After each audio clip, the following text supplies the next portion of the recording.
weekend boot camp, and I didn't have any money. I literally had no money. So I put it on a credit card and take this weekend boot camp because I'm like, all right, if what he's saying true, I'll just make the money. Yeah. And I'll pay off the credit card. Right. So, and then I knocked on doors for 3 months. 3 months. 3 months. Got my first deal, made like $15,000. We put $1 into marketing. We were making $3 out, back. Yeah. Good math. My pay got cut in half at my job. I'm like, all right. It's a no-brainer. So, I was grateful for the opportunity, but I made the decision then I'm going to do my own thing. Yeah. And haven't looked back since. But direct mail is kind of the bread and butter.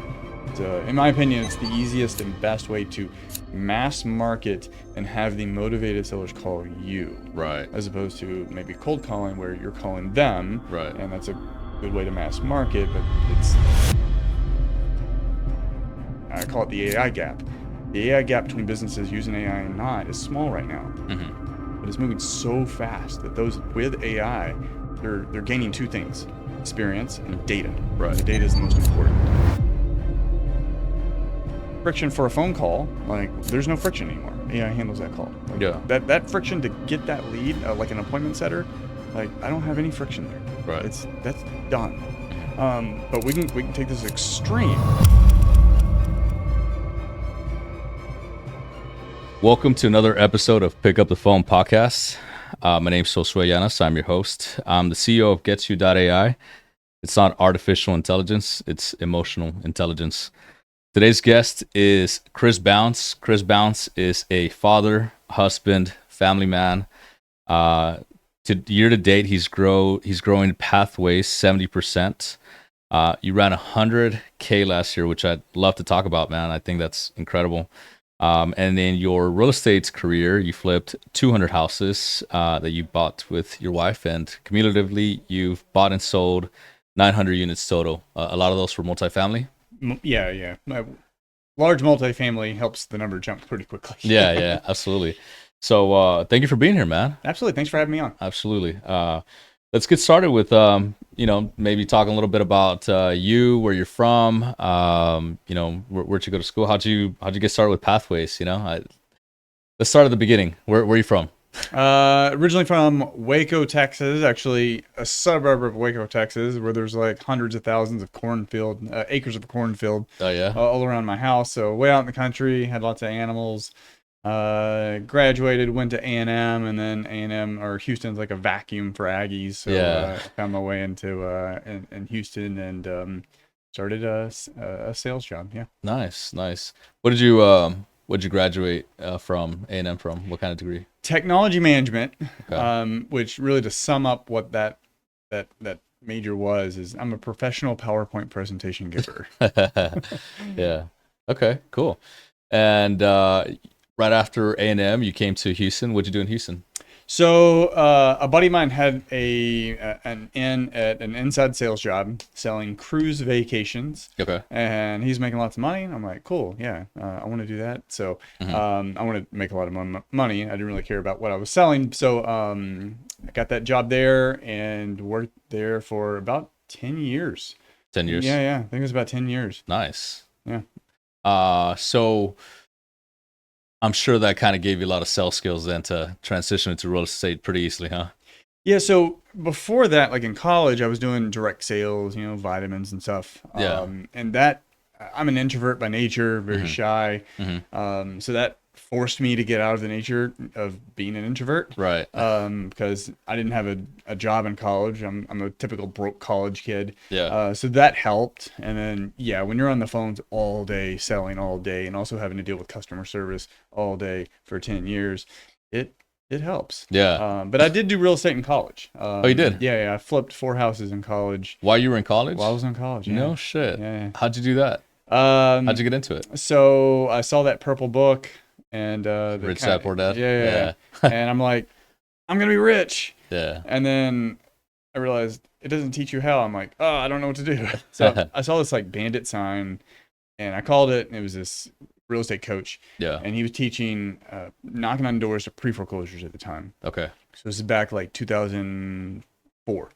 And so I take this weekend boot camp, and I didn't have any money. Mm-hmm. I literally had no money. So I put it on a credit card and take this weekend boot camp because I'm like, all right, if what he's saying true, I'll just make the money Yeah. and I'll pay off the credit card. Right. So, and then I knocked on doors for 3 months. After 3 that. months. 3 months. Got my first deal, made like 15,000.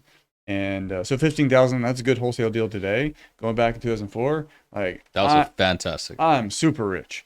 Wait, this was in 2004? Yeah. Gotcha. Yeah. Okay. 2004, 2005, and then ended up doing 3 other deals that year.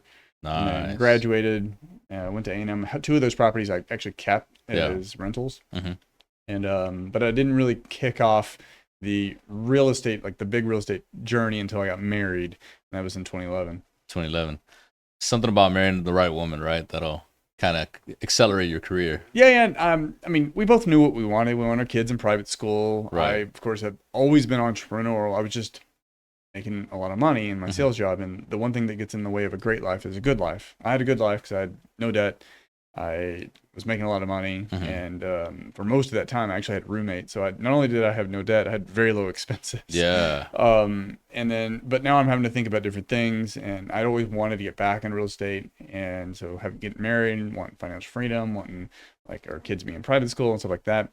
Yeah. It reprioritized, or it reaccelerated what I wanted to do already. Right. Which is get back into business. Real estate's the only thing I know how to do. So I'm like, hey, babe, like. We're very much in our honeymoon stage. She could probably tell you better than me.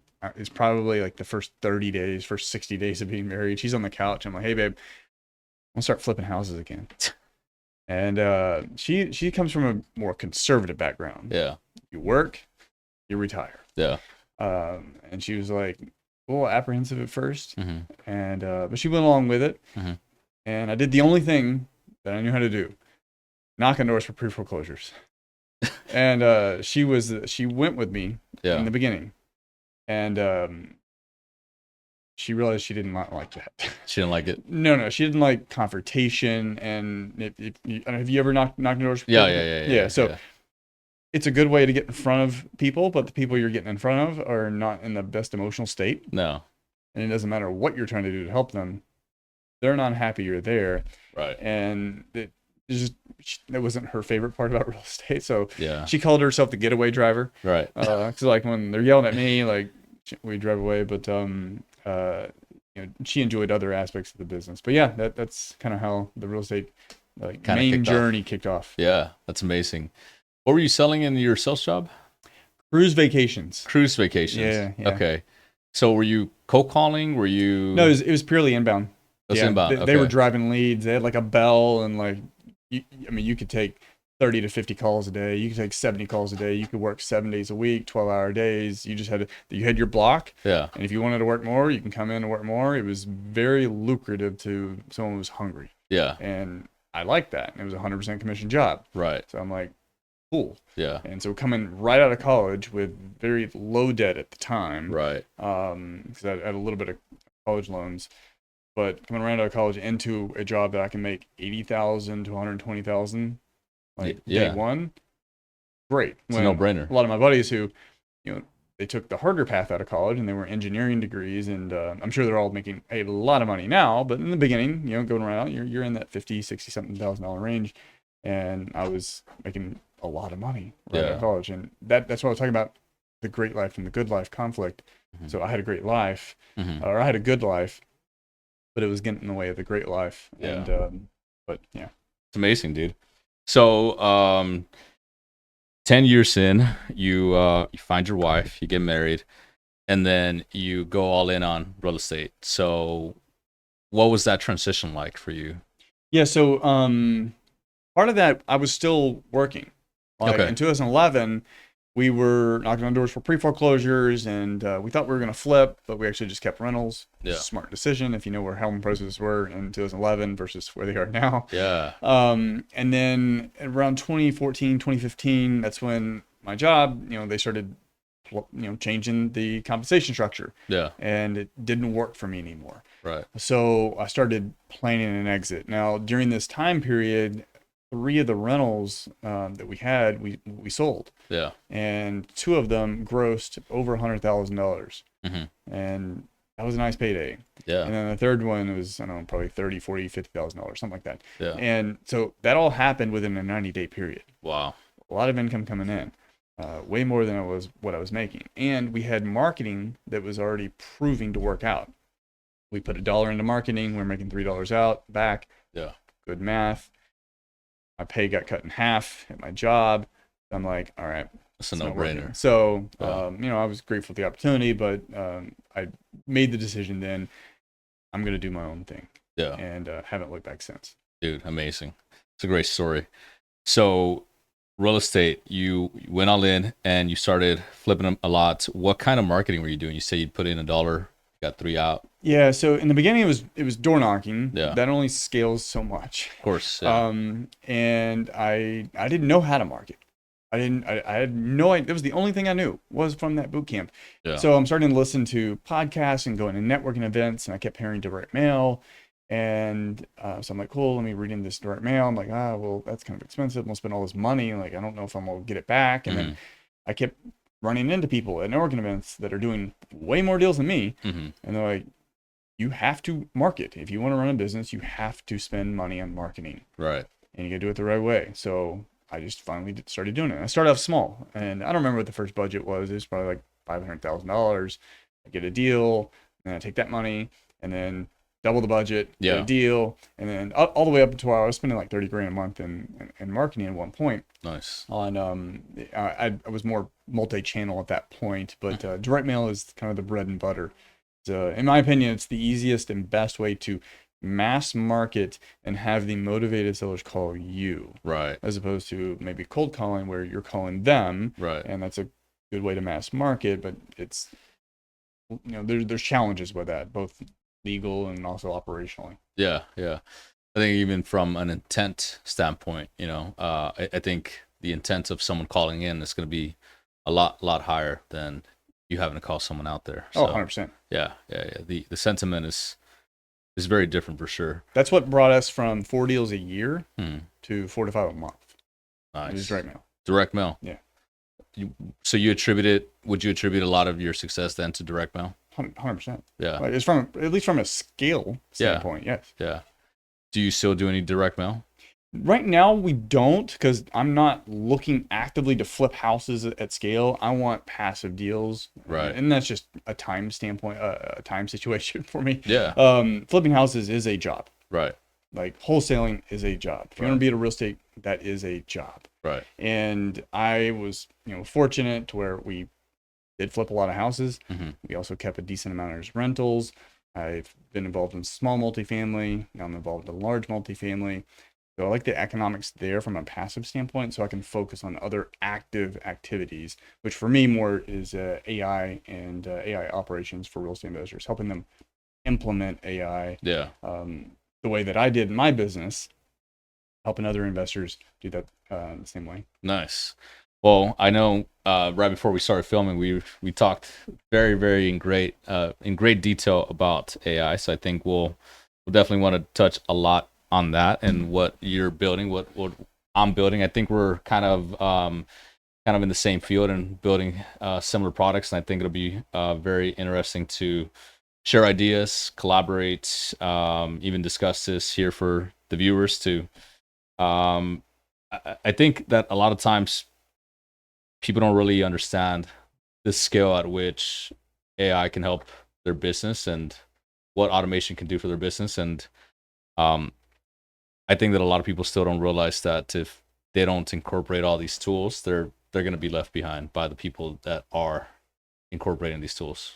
Yeah, it's different than other waves. So when the internet came out, there were business owners. Now I'm young, so I don't really see this from a mature mind, but this happened. Yeah, there were business owners that said, why do I need to be on the internet? Like, no one's going to go on the internet to buy my product. They're going to come to the store. Right. And then there were companies that saw the opportunity.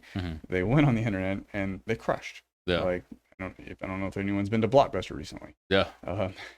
There was a time when they made fun of Netflix. Right. And whenever they finally figured out the problem, it was too late. Right. But that still was a 10, 15, maybe 20-year timeline. Right. Now you take social media, a little different, but there was plenty of companies saying, why do I need to get on this college app? Mm-hmm. And then there were people who actually went all in on that. Mm-hmm. And when they went all in on that, they built massive brands. And in the beginning, they were getting tons of attention and business for free. Right. And then once Meta ads came out, they were able to, exponentially grow that for pennies. Yeah. All the other ones, they got left behind. Right. Now, there are businesses today that know they should be on, with everything we have in social media, they know they should be on it, on social media, and they're still not. Right. Or they have the account, but they don't post. Right. Yeah. But they're losing business. Yeah. The problem is AI is different. And it's different in a few different ways. It touches everything. Mm-hmm. Everything. Yeah. The one thing it can't touch very well now is the physical world. Mm-hmm. Elon Musk is bridging the gap. Yeah. He's bridging the gap. He's not the only one out there trying to tackle that problem. But if it's digital, AI touches it, and it touches it pretty well. Yeah. But the other thing is the speed. Yeah. So I don't think we're looking at 10 to 15 year adjustment periods like the recent tech revolutions.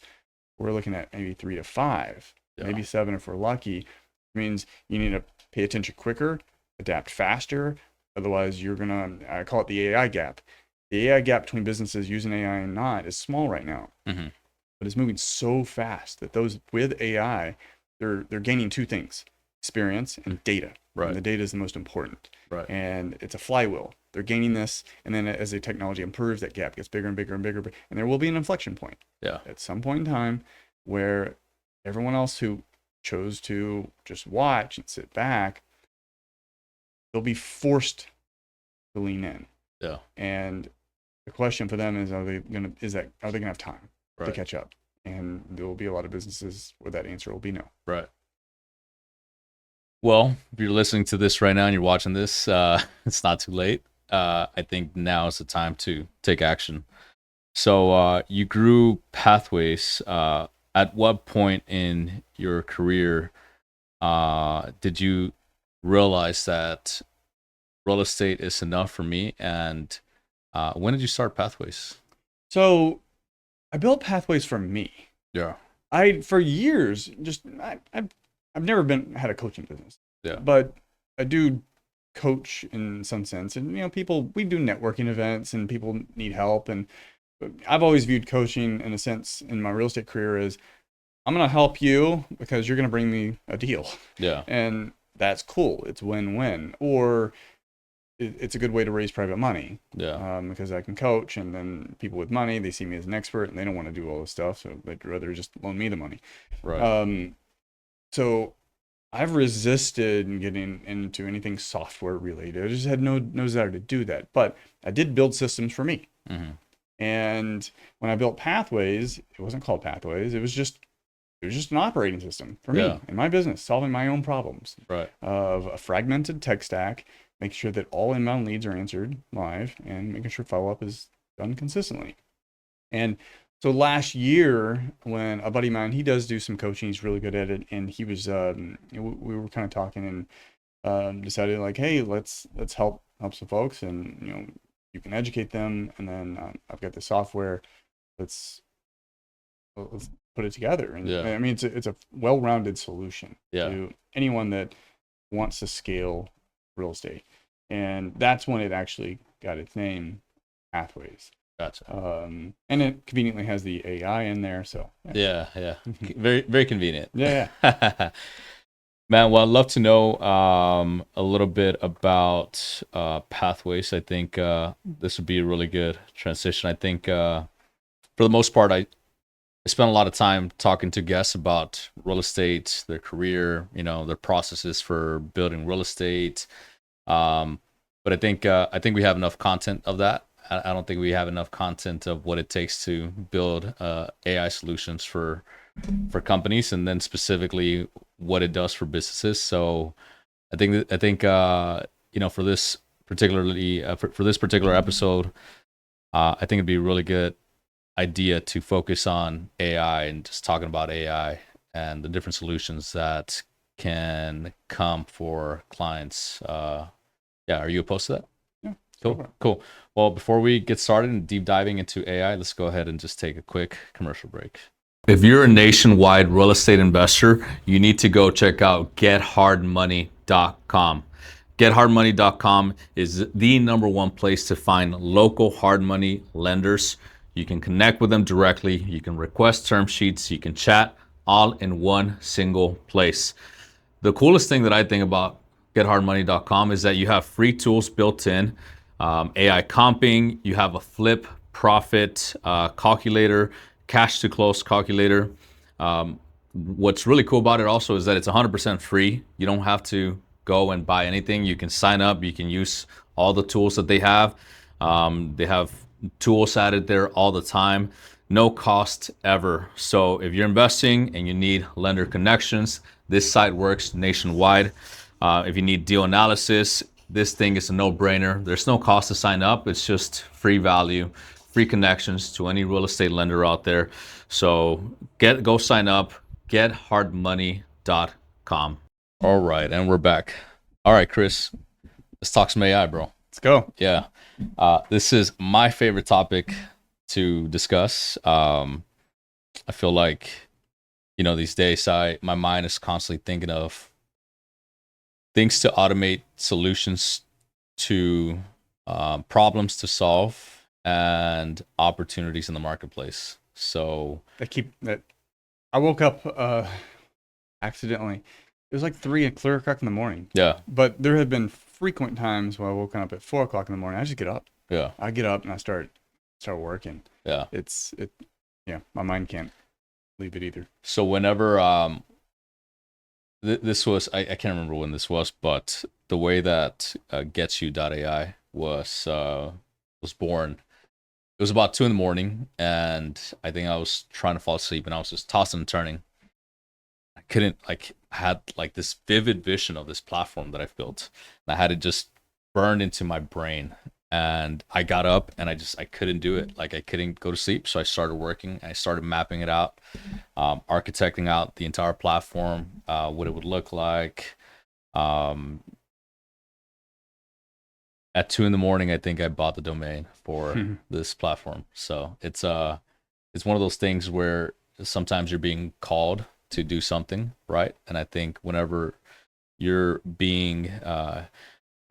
whenever people feel like they're being pushed to something, that's not when creativity is sparking. I think when you're being called to do something, you have just massive amounts of free-ranging creativity to create just about anything. And I think you and I are both on different paths, right? But I think I could appreciate what you're building, and I think probably I don't know, I don't want to speak for you, but maybe you could appreciate what I'm doing too. And it'll be interesting to see what comes out of here, man. It'll be, I don't know very many other people building have a large vision for an AI platform in Houston. Do you know a lot of people? No, I mean, I'm in plenty of communities, as I'm sure you are, online, Facebook groups and other communities. But as far as in person, yeah, you're probably the only other person that I know. I mean, I know people that they're vibe coding like internal stuff, right, like little calculators and deal analysis, stuff like that. But as far as building something larger for the market, you're probably the only one that I've shaken hands with locally in Houston. Because we know a lot of people. We see it all the time, right? I mean, the internet kind of brings the entire world together, right? We can be communicating with someone that's building something from a resort in Bali, right? And they're vibe coding, creating an app or whatever in AI. But here in person, I haven't met very many people. In fact, now I feel so disconnected whenever I go to networking events. I go to these networking events and everyone's talking about real estate, and I'm just like, man, I don't want to have these conversations anymore. They were like a 7-year ago kind of conversation. But at the end of the day, we are serving, I think, the real estate community. So I think it's important still to have a good ear on the ground to know what it is that people need. So all that being said, let's talk about Pathways, man. What have you built? So my vision with Pathways, going back, I built it to solve my own problems. So my problems before were Inbound leads being answered live. Yeah. Like if someone calls in, it must be answered live. Because Right. if you're spending money on marketing and you don't do that, they just call someone else. Right. And that's wasted money. Mm-hmm. If it's a web lead, you have 5 minutes. So MIT did a study. After 5 minutes, your chances of converting that lead drop 900%. Mm. So a web lead must be responded to in less than 5 minutes. Inbound phone call must be answered live. Mm-hmm. From a follow-up standpoint, this is something we've always struggled with. And I had a full team. But when you're doing a lot of marketing, follow-up is a never-ending game. And you can only do so much. And it's never as much as you should. And it's always frustrating knowing that, this person, I remember them. I remember walking that house. You already sold to someone else. Mm-hmm. And you look in the logs and you haven't called them in 3 months. Right. It's like you were 3 months from making $60,000. Right. Well, yeah, I can solve both of those problems. And then the third problem is I had 5 to 7 different apps. I call it was a Frankenstack. Right. So it was like this monster held together by duct tape and bubble gum of all these different apps that I was paying for. And they're all like kind of connected, but every connection point is a weak point. Mm-hmm. And it's friction. And there was a specific month, a specific week. I'm like, where are my leads? I'm not getting as many leads. And I realized there was a weak point. And my leads were coming in. I wasn't getting them. I got mad. Right. Because I knew I was spending 30 grand a month on marketing. And I called several of them, like 4 or 5 of them said, yeah, we already signed with someone else. Mm. And I'm thinking 40 grand here, 40 grand here, 40 grand here, 60 grand here. Like, so that's when I built it out to be one platform, one login, one operating system that can run your entire business. No Zapier. You don't need a separate dialer, separate SMS. You don't need a separate website. You don't need a separate data source. Like everything's all tied. And even more than that, and this is very important with AI, because it's centralized and structured well, Mm-hmm. AI can read it. Mm-hmm. And it can use that information. Because if you don't have structured data, you're sitting in a Ferrari, AI being the Ferrari, on a dirt road. Right. So you got a nice car, but you're kind of limited on how fast you can drive. But if you have structured data, you're on a racetrack. Right. And you can fly. Right. So that was the problem, is solve those 3 issues, do it on one platform, one login, one payment. Right. Like not having 5 different apps to pay for. Yeah. Yeah. I think that solves a lot of problems for a lot of people, right? And especially the people that don't want to take the trouble to glue together a bunch of different platforms. Number one. Number two, they don't have the time to figure it out. And then a lot of people are not very tech friendly. They want something that they log in and that it works day one. Yeah. So I think it's a great solution. So you built pathways. Let's talk about some of the features that it can do. I think for maybe anyone that's watching this, they haven't heard about pathways or AI. Let's talk about some automations or workflows that it takes away from the user. Yeah, so the 2 most remember, so there's 3 main problems we solve. And there's a lot of things, and I know you're very well aware of what AI can do. However, the 2 most impactful things that a business owner can do, and we're talking with real estate agents, but really it's any business owner, is answer all inbound leads. Like when you do the math and you figure out how much that lead is really worth to you when they convert and how much you're missing and having to play chase, and you do the math of what that number looks like. I was talking with a wholesaler recently, and he's doing pay-per-click leads. He's doing like 50 wholesale deals a year, and he has a good business.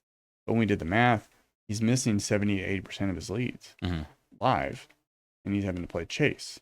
And that's normal for real estate investors. Yeah. But when we did the math, it was like $750,000. Mm-hmm. And that can be solved with a switch.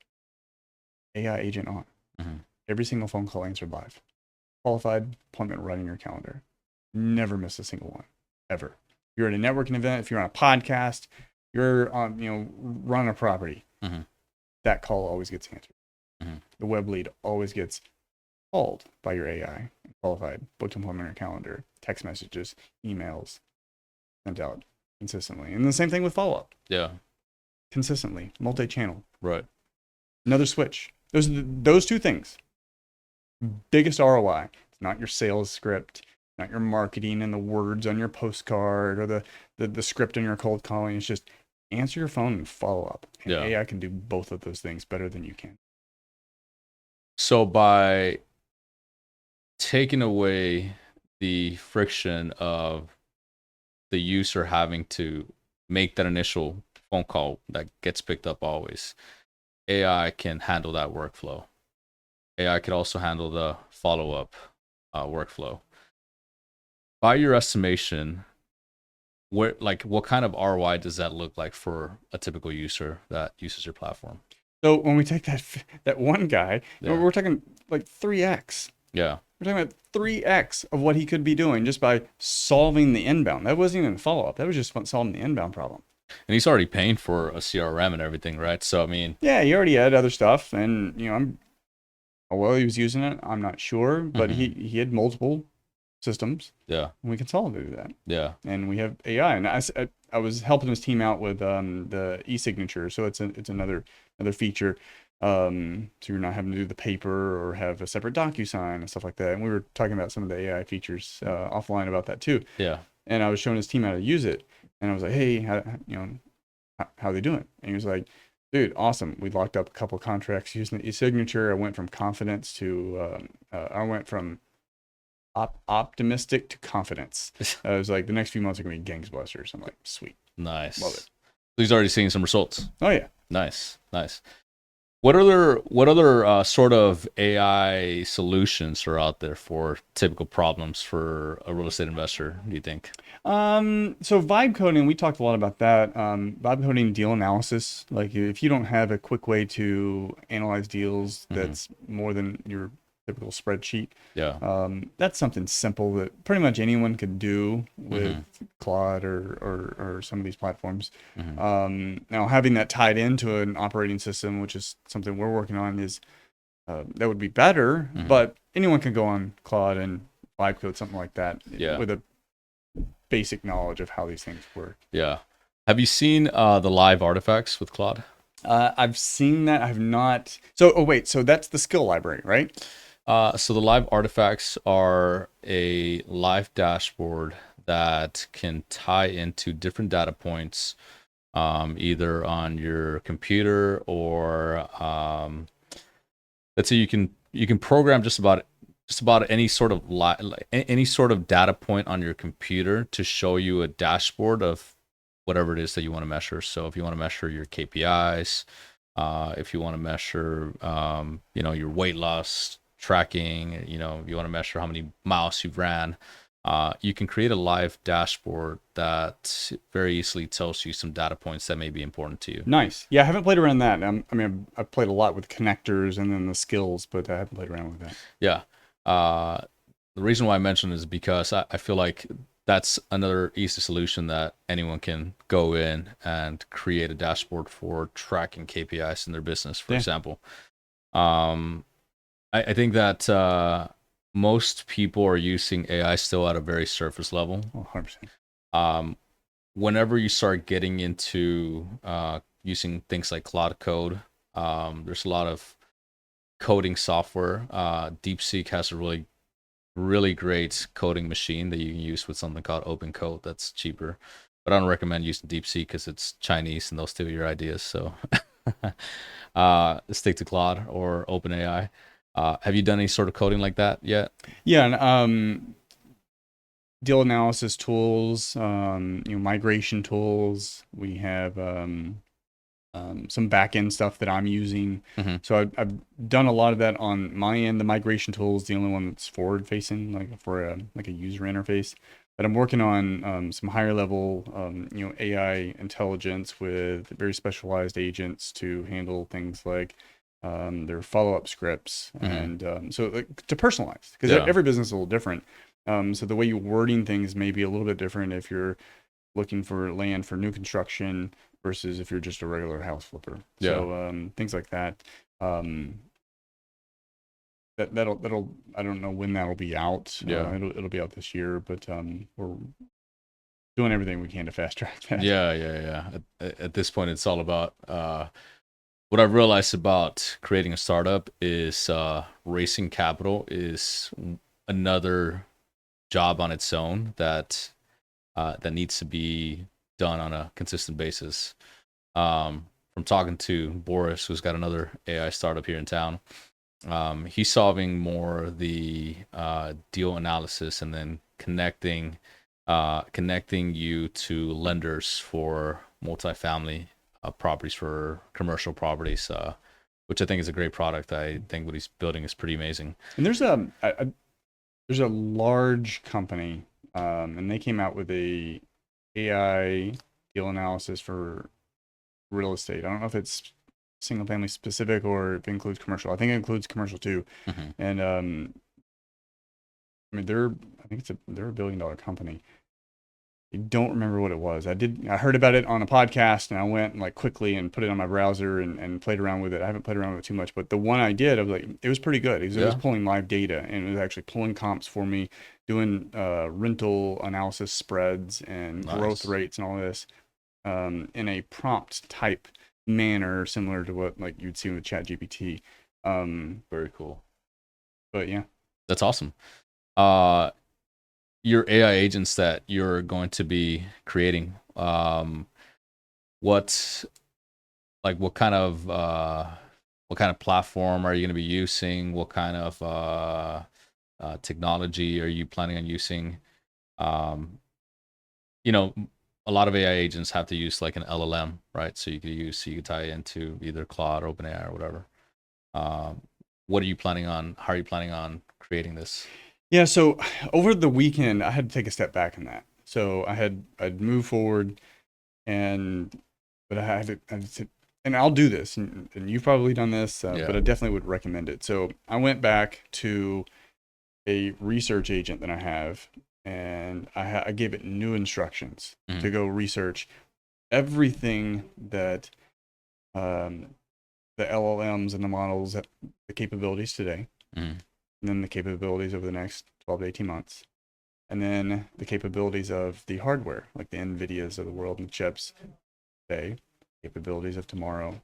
And then taking all that information and then tie it into specifically what I'm trying to do, giving it all the context there.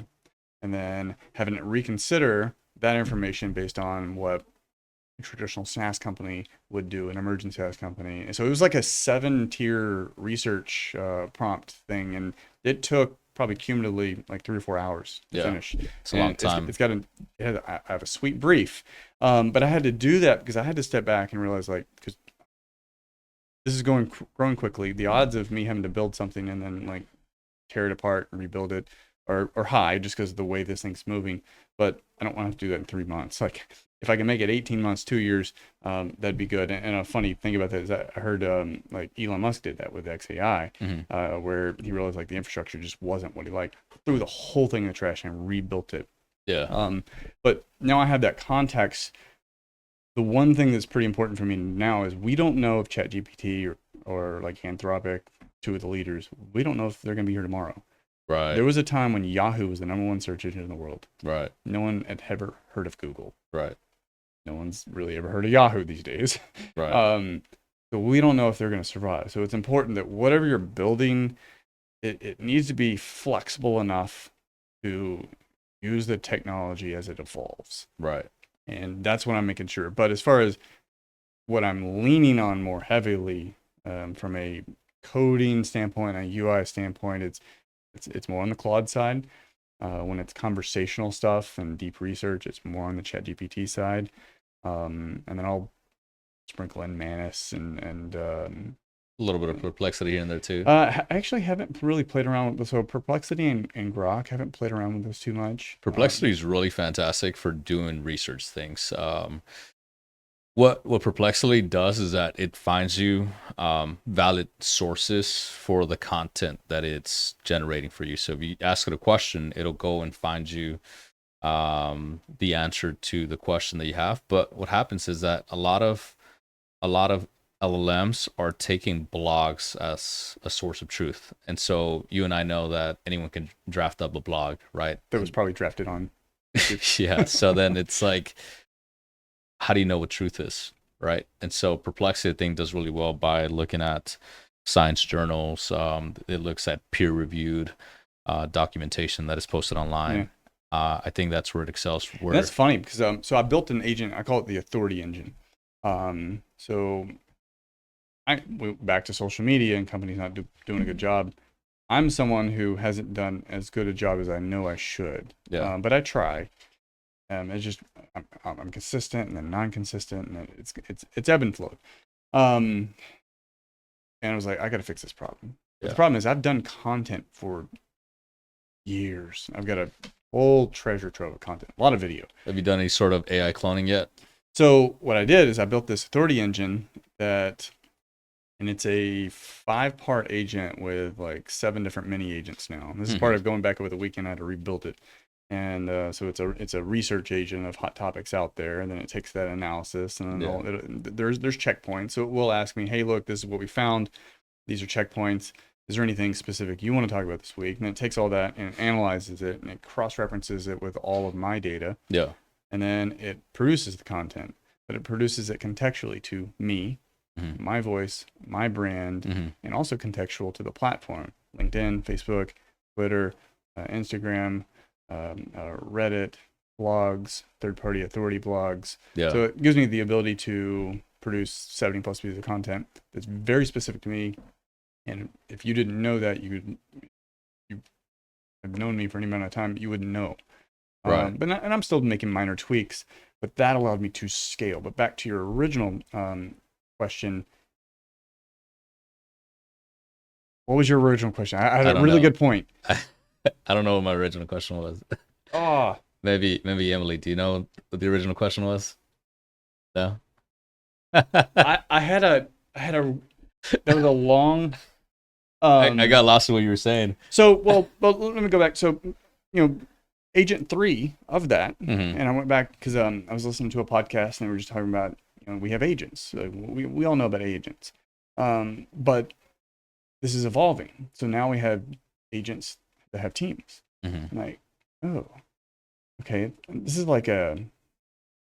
really like human infrastructure, an organization. You have CEO, and then they have a layer below them, and it's like this pyramid of leadership structure. Right. And so AI is the same way. So I was like, okay, I need to go back and think about my authority engine. So agent 3 actually has a team of agents under it that are very specialized to specific forms of content. Yeah. And so I don't remember exactly what your question was, but that was the context I was thinking of.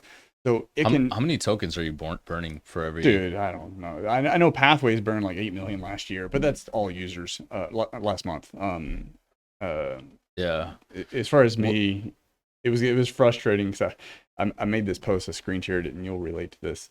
It was Claude saying, you've used all your tokens, check back in 1 hour. I was like, this is like an employee saying I'm on break. Yeah. I'm like, no, we don't need any of this. Yeah, this is not cool.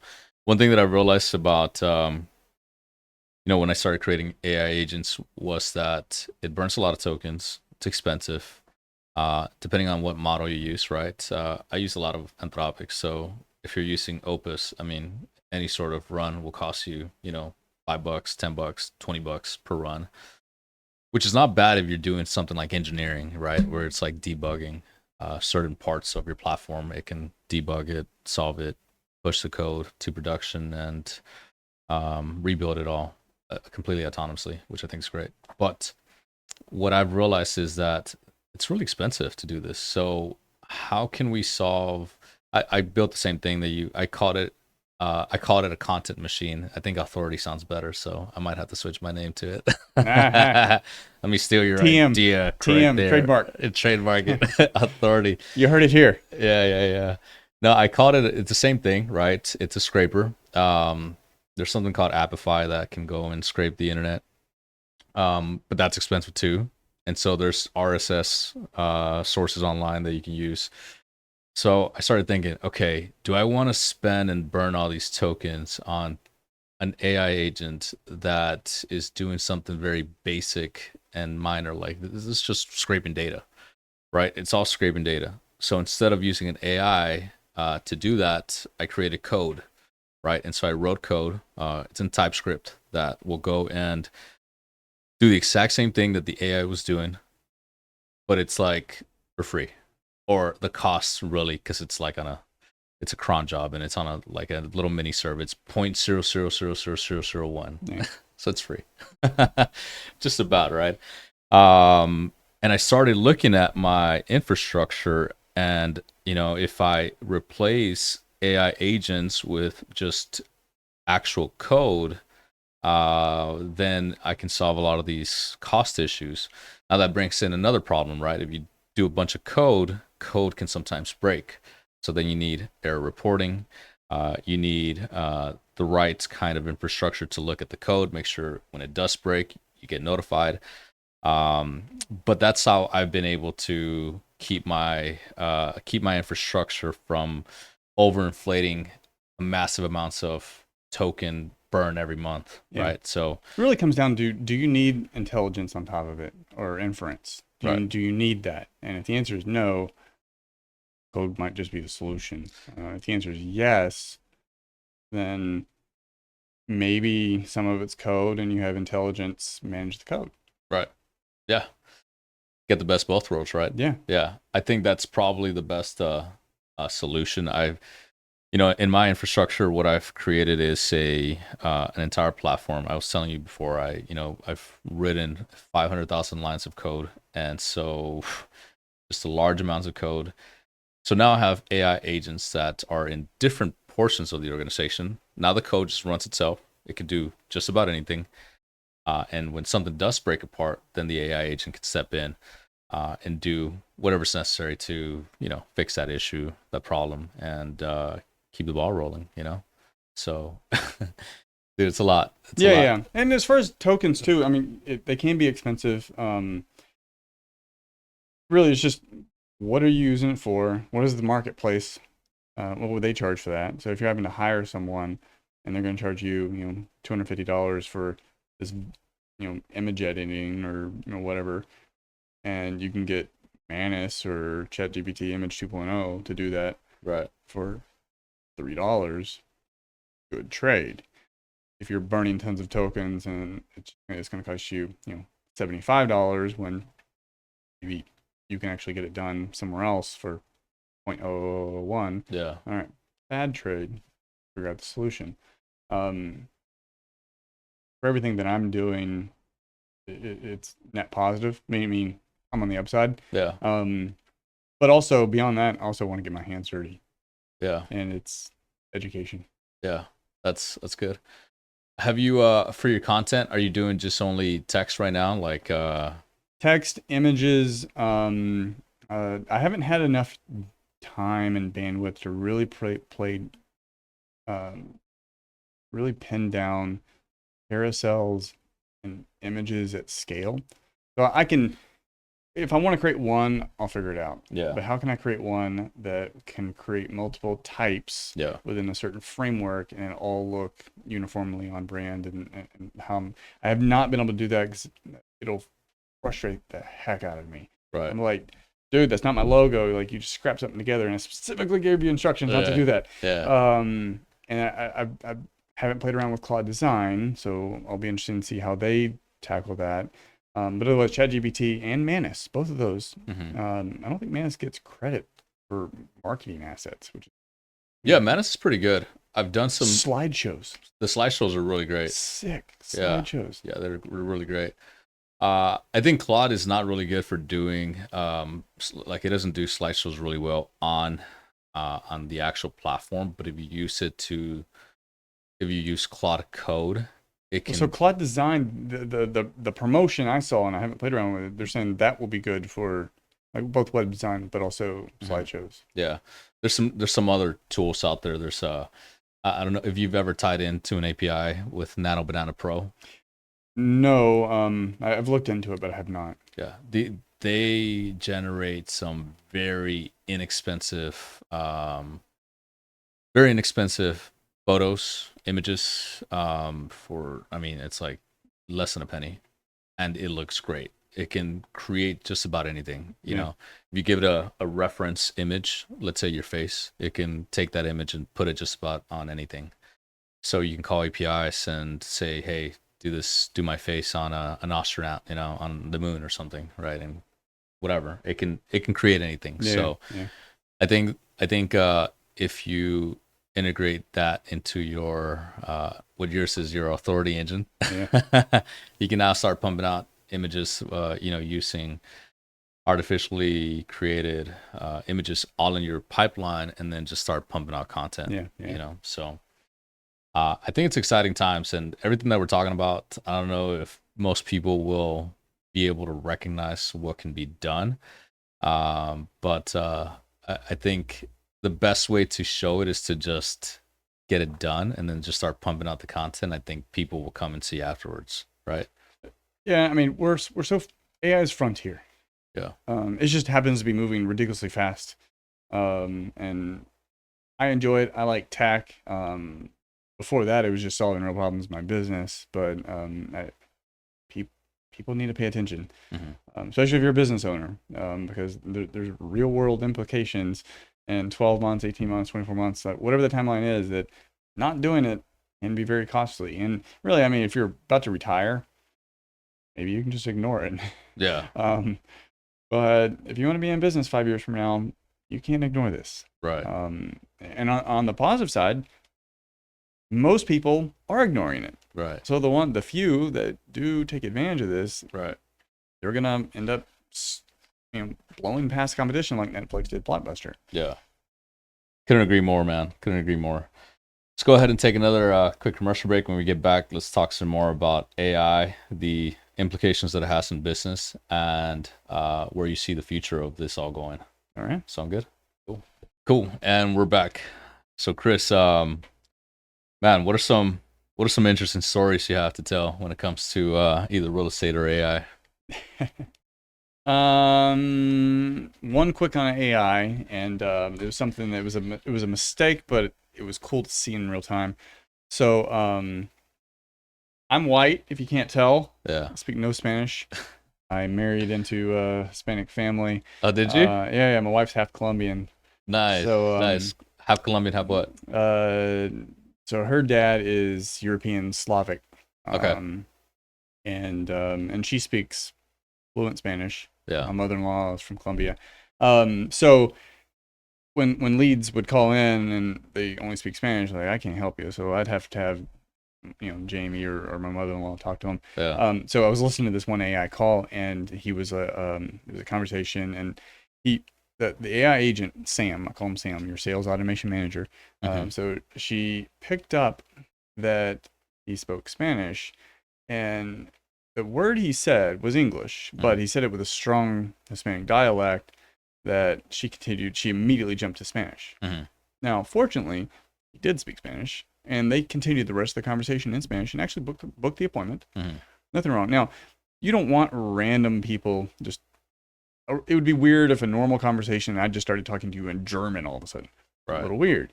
So I needed to fix that problem, but it was cool to hear that. Yeah. And it's also a really good solution. Like, yeah, it's multilingual. And in Texas, you really just need two. And it handles that. So that was kind of cool. But yeah, I've got a crazy story on real estate. It was this deal that I didn't want until I got it. Okay. When I got it, I didn't want to let it go until I got sued. Okay. So it's way out in Lake Livingston. Okay. I live in Sugarland. Yeah. Far. And we get this lead. My guy goes out there. He's like, it needs a lot of work, but it's in pretty decent condition. It's just one bathroom is rotted out. I don't have any contractors to go out there. I know it's going to be expensive. It's on the lake and all this stuff. I'm like, I don't want this house. So I just said, look, lowballer and give her an owner's finance option. One of the two. And it was way below what the cash price was way below what she wanted. The owner's finance offer was a little bit better, and I was hoping she'd take that because I didn't want to raise money for it because it was a high-end property. She took the cash offer. I'm like, dang it. Should have offered lower. So anyway, found a contractor. He goes up there, finishes this thing. I never go to the properties. So I'm doing 4 or 5 deals a month. I don't have time to go to properties. But anyway, I figured that we'd probably need to rent it out because it was going to take a little while to sell. So it's fully remodeled. put it on the market. It's not selling. So I'm like, so I'm probably gonna have to rent this thing out. I keep hearing about Airbnb. So I go out there, and when I go out there, I take one foot in the house, and I fell in love with it.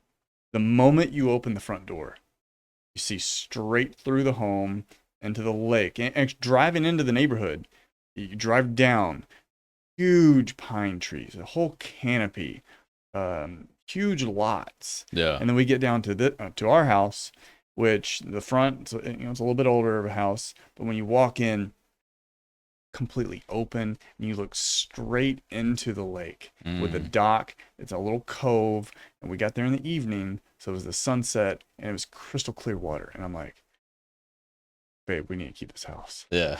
And the problem is I don't remember what the mortgage was at the time, but it was a high-end home, so it was a lot. Like, well, we can't keep it unless we find a way to monetize it. So we put it on Airbnb, and then like gangbusters on Airbnb, and we don't know what we're doing. It's the first time we put that on there, and got a call from my dispo agent. So she was like, "Hey, the developer, of your Livingston property called and he like cussed me out," and she's like kind of like shaking. He's like, he cussed me out because the tenants are there, and he said they were on his property. It was in a lot next door. It was overgrown grass. But anyway, the kids were playing on that lot. He was pissed. So I was like, oh, okay, I'll call him. Call this guy. And he's like yelling at me. He was like, yeah, they're on my lot. They don't need to be on that lot, and you're not supposed to have tenants in this neighborhood. I was like, oh, no, don't worry. They're actually, they're leaving today. And which was true. Short-term rental. They were leaving today. In any case, problem mitigated. Next tenants show up. Oh, he was very prompt. Called me back. I told you no tenants are allowed in this neighborhood. And I'm just like, the previous tenants, they're not, they're gone. And these folks, they're not on your lot, are they? I'm like, no, but no tenants are allowed in the neighborhood. They need to leave now. I was like, no worries. They're gonna be gone, on Monday or whatever. But he was very forceful about it. He was like, no tenants allowed at all. So, I saw this my wife saw this podcast, and so he has his attorney send me a letter. It was a cease and desist letter, basically, stop renting, or we will sue you. So Jamie saw this podcast with this attorney, and he tried this court case all the way up to the Supreme Court of Texas, and won unanimously. And it's a landmark case for Airbnb owners called Tar versus Timberwood. And so that court case basically said, hey, look, if you own a property and you're renting it out short term, that's not commercial. It's still a residential property. And as long as you're renting out the entire property, it's still a residential purpose, not commercial purpose. So it was like two-pronged. Basically, it attacked one as a commercial activity, and then attacked another one as far as like the type of lease. Yeah. And those were the two things that HOAs and developers were hanging on. Because all their HOA and the deed restrictions, they're all the same. Right. So I'm like, cool. Call the attorney up. He was like, yeah, just send him the last two paragraphs of that court case. Yeah. Like, okay. Send it over. And then I don't hear anything from him for 90 days. And then he sends me another demand letter, cease and desist, along with new deed restrictions that have been amended with all the neighbors' signatures, saying that, oh yeah, you can't rent at all anymore unless they stay for at least, I think it's like 6 months was the new rules. So anyway, we went down the legal path, like exploring that. And basically, the attorney was just like, look, you're going to spend $100,000 fighting this. You're going to lose until you get to the Supreme Court. I have a strong argument that we would win. It's just going to be expensive. So what do you want to do? I put it back in the market. I got a buyer and I sold it. I missed that house. Yeah. The fish we were catching, catfish like that. Yeah. I got some good fishing stories about this house. Everything, I love this house. Yeah. Did not really enjoy the neighbor, the neighbor of the developer though. Yeah. So the neighbor was the developer of the community? No, so his dad developed, um, continuing the story on. So it's an Airbnb, and we're having to sell everything. So I don't want to bring it all back with me. And then one of the neighbors that lived kind of in the top, she came down and she was buying some stuff, and she was like, "Why are you selling?" We told her, and she's like, "Oh, Robbie." She knew the whole family history, and she was like, "Oh, they're all suing each other. Him, and he sues his brothers and all this stuff, and eventually they died, and he's basically the last one left." So Yeah. she's basically like, "That's just who he is." And then the part of the settlement with their attorney to get them to drop the lawsuit, they made me have my buyer sign basically a letter saying that they understand the rules. And so I gave it to the agent, and I was like, "Hey, this is a little weird, but they want you to sign this." And he was like, "Oh yeah, my buyer already knows who he is. He's got a reputation around here." So I'm like, I guess he does. Yeah, that's crazy. That's pretty petty. It was one of those times where I wish I could be like, Grant Cardone or Trump or something, where you have the financial backing just to throw it away, just to fight it because you know you're right. Yeah, just to prove a point. Yeah, but it was a business decision. Yeah. Well, some people just have nothing else better to do. Yeah, I mean, that's the only way that I reason it. Like if it's not bothering them, then what is he to? And I empathize with, no, they shouldn't be in your lot. No, they shouldn't be causing any noise complaints, nothing like that. I don't want that either. Call me. Here's my phone number. Right. Don't send group text messages, pictures of me. They were taking pictures of our own family down there. I'm like, come on. Like, just call me. Yeah. I'll solve the problem. Like, I want to be a neighbor. Yeah. But no, they didn't want to do that. That's a little weird. That's hilarious. Man, that is a tough story, but maybe in the future you can go back and fight them or something. Yeah. buy up the whole neighborhood. Buy up the whole neighborhood, absolutely. Cool, man. What is it that where do you see, 2026, 2027? Where do you see it going in terms of the knowledge that you've seen with AI, with business? I know sounds like you do a lot of projecting, right? Or at least try to predict some things. So what is it that you see on your end from the data that you've gathered? Yeah, so anything that has friction will go away. Well, okay, so it won't. Anything that has friction will that friction is going to get lower and lower. And on some things, it will go to zero, where there'll be no friction. And as far as when you say friction, what do you mean by that? Friction for a phone call, like there's no friction anymore. AI handles that call. Like, yeah. That friction to get that lead, like an appointment setter, like I don't have any friction there. Right. That's done. But we can take this extreme, which there's something called headless CRM. So a CRM, traditionally a legacy CRM, has an interface, and then it has buttons and settings and things you click and things you optimize and you have to coordinate and all this stuff. There's something called a headless CRM, which basically there is no CRM because it's in the background. And I think AI, it allows that to become more true going forward in the future than it ever has before. So a lot of legacy platforms are attaching AI as a tool. It's a feature. Problem with that is it's being added on to a clunky system. But AI is not a feature. It is the system. Right. So where we get into headless, like a headless CRM, we'll have our own Jarvis. Yeah. Like you've seen Iron Man, like where you're literally just speaking and Jarvis will intuitively, whether it's spoken or not, solve problems for you. Right. In real time. And I'll draw this out with an example. This is where wholesaling. So there's probably, I don't know if I've got wholesalers listening to this. Yeah. So real practical way that this is shown in this will play out in wholesaling. So AI agent answers the phone, books an appointment. That can happen today. But think AI answering the phone, and then, and I know you know this, has the knowledge, data, and intellect to understand voice tones, emotions, pitch, to understand at a deep, intimate level what's really going to drive them to a decision. Right.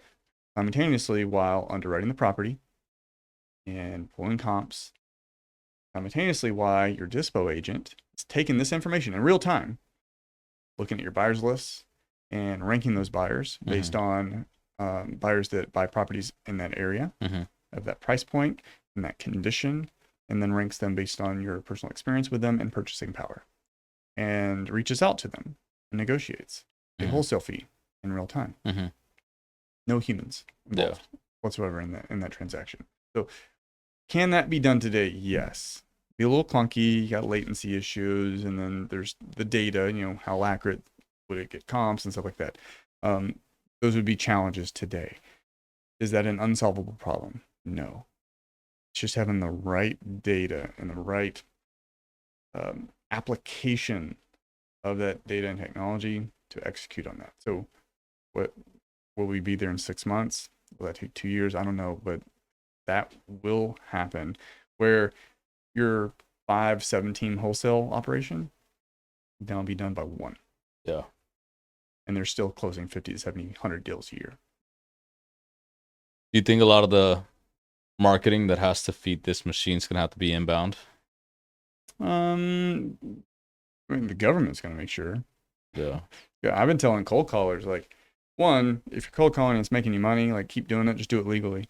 Two, government, carriers, the phone networks, and consumers, they're all working against you. So it's becoming riskier and riskier. There's a lady in a mastermind I'm in. Someone she knows was sued, settled, $250,000 settled, for texting someone that opted in. 250,000. 250,000, and he opted in. But that wasn't the problem. The problem is his area code was he lived in a different location, but the system was texting during the hours of the area code, not where he actually lived. And those text messages were going out during quiet hours. Violation. Yeah. Very expensive bill. So those stories, and you've probably heard several of lawsuits from texting and cold calling, they're becoming more frequent. Yeah. The laws are getting tighter. The FCC just 2 weeks ago passed, very end of April, passed a unanimous proposal. It's not a law yet. Yeah. But it's a proposal. Basically, it means they're pushing this forward to become regulation, to tighten the rules on Know Your Customer. But there was a very important sentence that was in this one page, I think it's like a one-page memo, and I have it on my Facebook page. They said that we combating illegal calls is the number one priority of the FCC for consumer protection. Say it again. Combating illegal phone calls is our number one priority for consumer protection. Wow. And then he goes on to say, we are attacking this problem at every stage of the pipeline. So they're attacking it from the person sending it, but also the carriers, the telephony networks, the people who are actually issuing the phone numbers, everyone. So that's what that regulation is supposed to do, is everyone, they're going to start needing to know your customer and get verifications, which is going to give the government and also the public the ability to go after people and actually know who owns the phone numbers. Right now, it's difficult to track that down.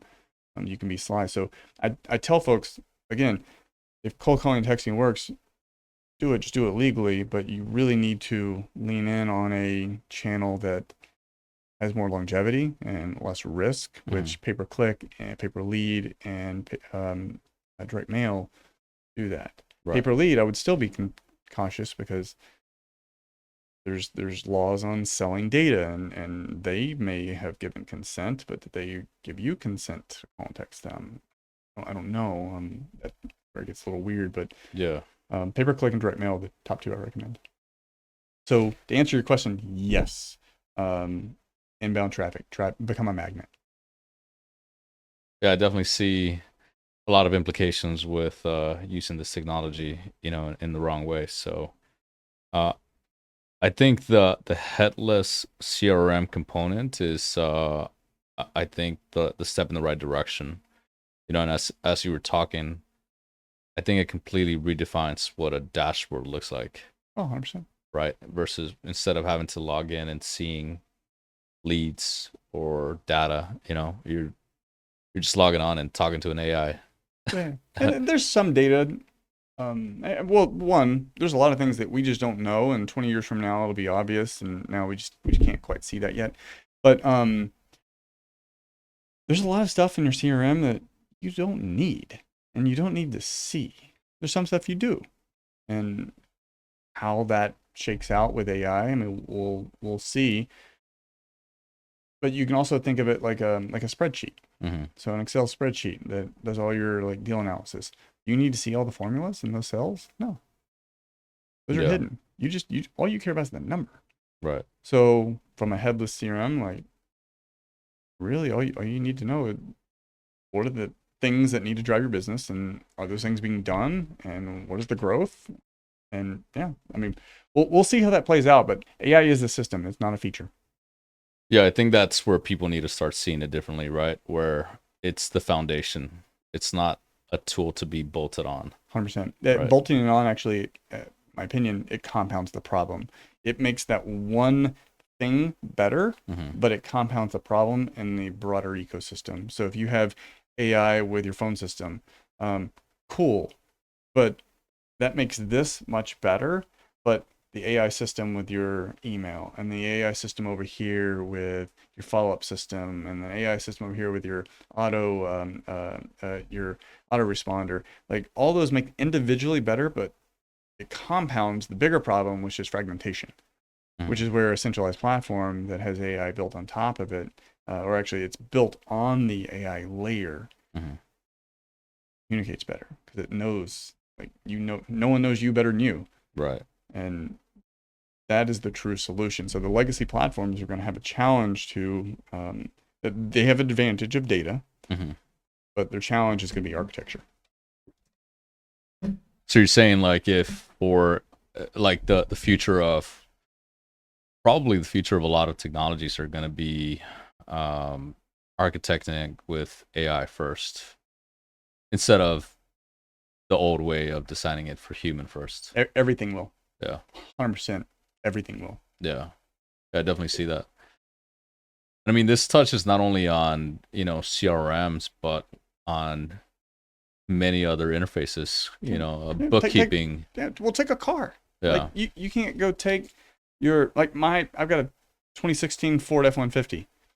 You can't put AI in that. Like you could, it's not going to do what the next generation of Tesla will do. Yeah. I think the future is going to look very, very different. A lot of the software is going to look very different. A lot of product features are going to look very different. Specifically when it comes to real estate, we spoke about this a little bit before we started filming, right? Being able to not only do the voice AI, but you also said being able to rank your buyers and seeing this deal, seeing if it will fit any of your buyers. Underwriting, of course, but also transaction coordinating, right? Being able to take all of that information, start putting a package together for the title company, drafting up all the agreements, having the right timelines in place, a lender package, right? Are we going to flip it? Are we going to wholesale it? What are we going to do with this property, right? If it's wholesale, then it's easy, right? A to B and B to C. Yeah. Two contracts, send it to the title company, schedule the dates, follow up. I mean, everything can be completely automated. Yeah. I mean, I really hope AI handles like title companies and mortgages where, like, instead of a 6-day closing window for like a traditional home, like, why can't that be 7? Right. Or 5? And there's been plenty of companies that have really been pushing for that, but we're nowhere near that. Like, surely AI can solve that, where you buy a house and you move in next week. Right. Like you contract a house, you move in next week. Like that would change real estate too. Like that's. Yeah. Now we're talking about, I think, a lot of other legacy infrastructures in business, especially in real estate. I mean, I think when it comes to mortgages, right? I think that's probably one of the things that prolongs the closing of a sale a lot is the mortgage.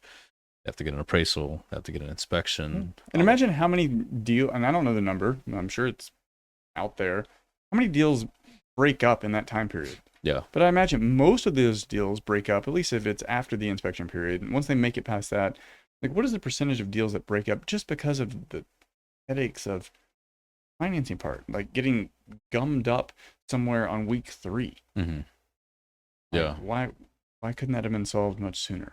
Right. And I know you've probably gone through the loan process. It's a headache when you're like, dude, I gave you all this information. Why didn't you ask me that question 3 weeks ago? Yeah. Like, I would have been happy to give it to you then. Now we're wasting time. A lot of inefficiencies, a lot of things that can be solved. You know, the problem with AI is not can it solve the problem, is should it solve this problem today? Oh yeah, well that's with everything, and I read that in a book, Lean Startup. So this was way before AI, but it was like, we live in a world where you can make anything and you can build any kind of business you want. The question is, should you? Does it make sense to do that? That is like 1,000x today with AI, and it'll be cool to see all of the unique features and products and gadgets that people come up with. Because now, like, whether you're a kid or 80 years old, like, you can come up with a product and you can go to market with that, and the market will figure out what makes sense and what should exist and what shouldn't. Yeah. It makes it a lot more competitive, so it umps the ante on I was gonna say quality, but it's not really just quality. It's everything. Yeah. It's I'm excited. I'm excited to see what happens. I'm excited to see the bridging the gap between the digital to the physical.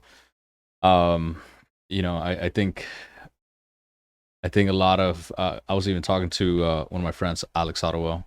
He has an oil and gas company, and he's like, dude, whenever, as soon as Tesla deploys some of these humanoid robots, I'm deploying them to the oil fields. Oh yeah, the most dangerous jobs in the world. Like, why don't we get? Yeah. And we'll see them in that capacity way before we see them like folding laundry. Mm-hmm. It'll be, and when you talk about, so those were humanoid robots, but AI robots there will be more non-humanoid AI robots. Like, technically a Tesla car, it's like it's an AI robot, Mm-hmm.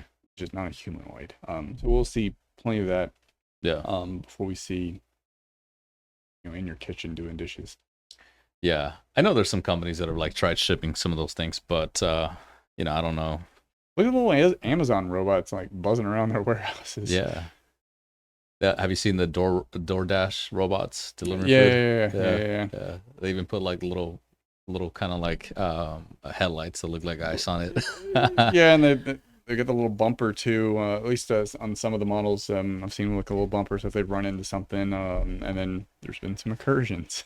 yeah, a lot of fun things happening here. So, man, where do you plan to take Pathways? What's your vision for Pathways for the future? Yeah, I'm all in. So I'm building this to be an end-to-end solution for real estate investors, or really it's real estate professionals. I've built from the ground up, CPA, working with some hard money lenders, a lot of real estate investors. We got assisted living facility and mobile home park investors, and a construction company. But primarily it's real estate investors that need to solve real problems in their business. And that's what we're building this as an AI operating system. So I'm all in. Like, we'll see what happens. We've grown 70% year to date. Pretty good growth, all organic. Not doing any paid ads yet. You'll probably see some in the near future. Yeah. I think it would be exciting. Maybe we do this again next year, and I could say, oh yeah, we've got 1,000 users, or I don't know. We'll see. I think you're definitely thinking in the right direction. The way that I see this business also is, all or nothing. 1,000 users or bust. Well, yeah. I mean, I was telling my wife, I was like, this thing, it either becomes a nice cash flow business, or it becomes maybe something more than that. But at the end of the day, it works, and we have users using it because it works. Right. It actually solves problems. Like Right. if it was cheap, and I had a buddy of mine who I was working with, and I was just like, look, I would never expect you to use this if it didn't work. Like, don't do it as a favor. Like, it needs to work or it doesn't. Right. And if something doesn't work, you need to tell me so I can fix it. Right. And at the end of the day, I'm trying to help other people's businesses. Absolutely. Have you ever thought about raising any capital for it? Considering that now. Yeah. Yeah. Yeah. I had a conversation with the attorney yesterday. So yeah. What do you, there's, I've looked at startups and how they raise capital. One of them is called a SAFE, which is essentially, you start a Delaware company. Yeah, it's pre-equity. Post money valuation, I think is what it's called. And so you have an investor throw in and capital into a certain at a certain valuation post money. So what happens is that as you raise more capital and you keep on raising that cap of what the valuation is, everyone has their own percentage of shares, right? After the interesting part of this is that there's no repayment. It's not a loan.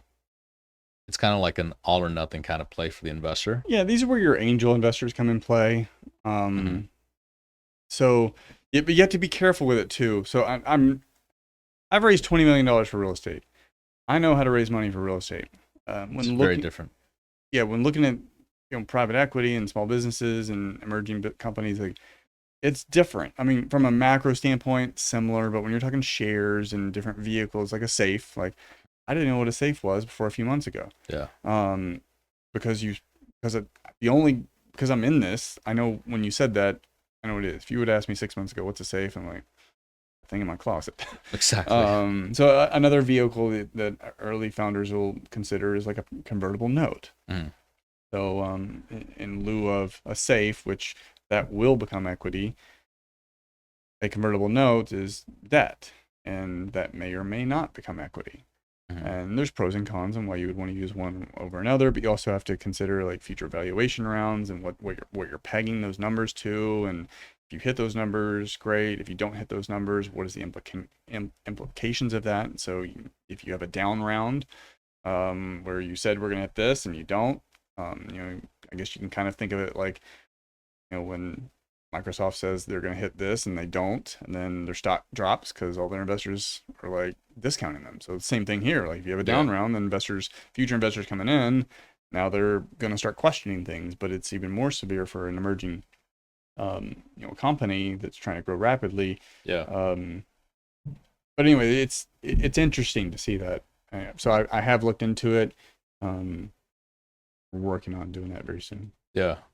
Something else called an RBAF, or I forget what it stands for, but it's something similar where it's almost like you promise to pay at a certain you pay the investor back based on profits of the business, and so you can call it like 25% profits with a floor of maybe 3 or 7% of gross revenues in case like. There's a lot of companies, right, that will have gross revenues, and then they'll say, oh, well, the founder has to get paid, X amount of money. Well, there's no profit at the end because the founder's taking a salary. So there's 25% profit payback until the investor gets paid back, and typically the investor gets paid back at a 2x multiple. So like kind of what I've seen is like the two vehicles to raise capital. Either one, it's like all in or nothing, which could take your investment and 10 exit, 100 exit if you have a massive exit, or just a 2x. So one is safer, short term and capped, and the other one has huge upsides.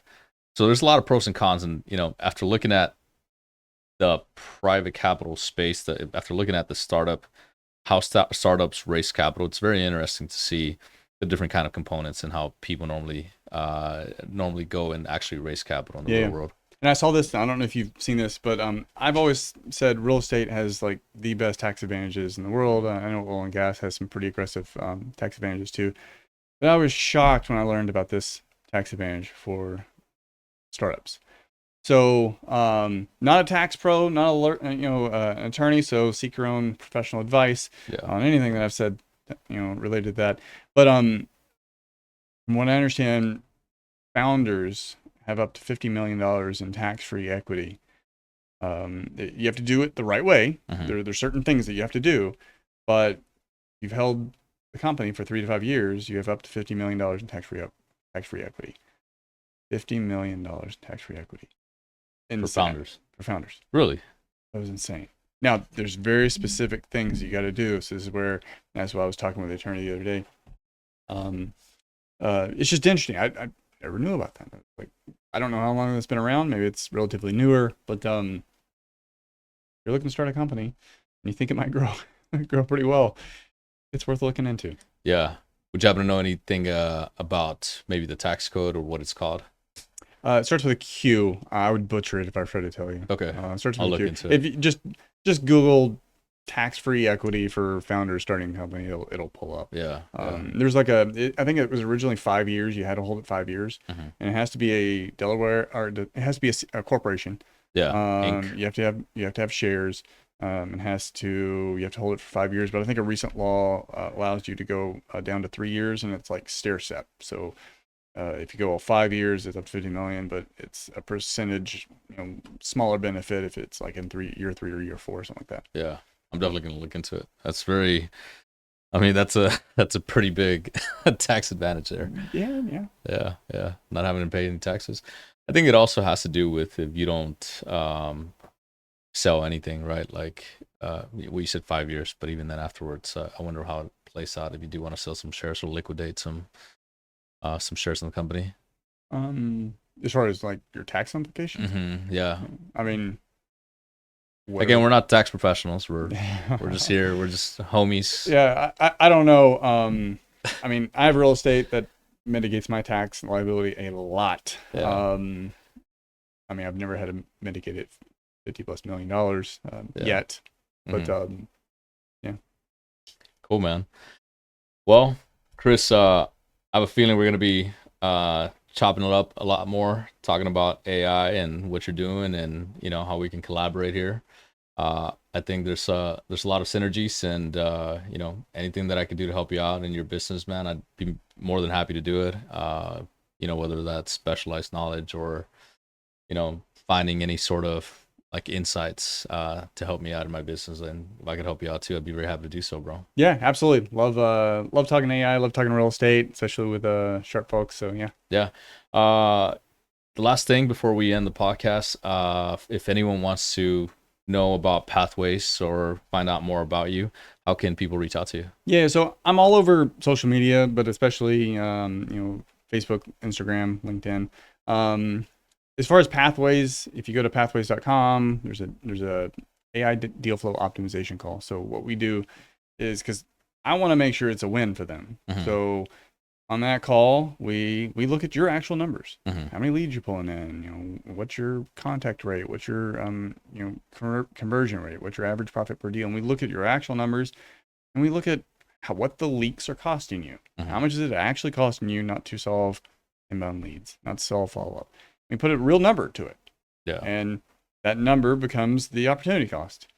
And then from there, they can decide how they want to solve that. If they want our help solving it, that's fine. If they want to solve, on their own, vibe code their own way, that's fine too. But knowing the number is critical. Yeah. Because like the wholesaler I mentioned before, $750,000. Is that a problem worth paying attention to? For most people, you would say yes. Yeah. And they did. Yeah. Man, that's a great point. So if anyone is listening to this, and that's a free consultation? Yeah, it's free. And Pathways, WAIZE. Yeah. Yeah, see what I did there? Very clever, very clever. Chris, thank you so much for coming out here, man. Really had a great time talking to you today. You too. Thanks for having me. Thank you. Thanks.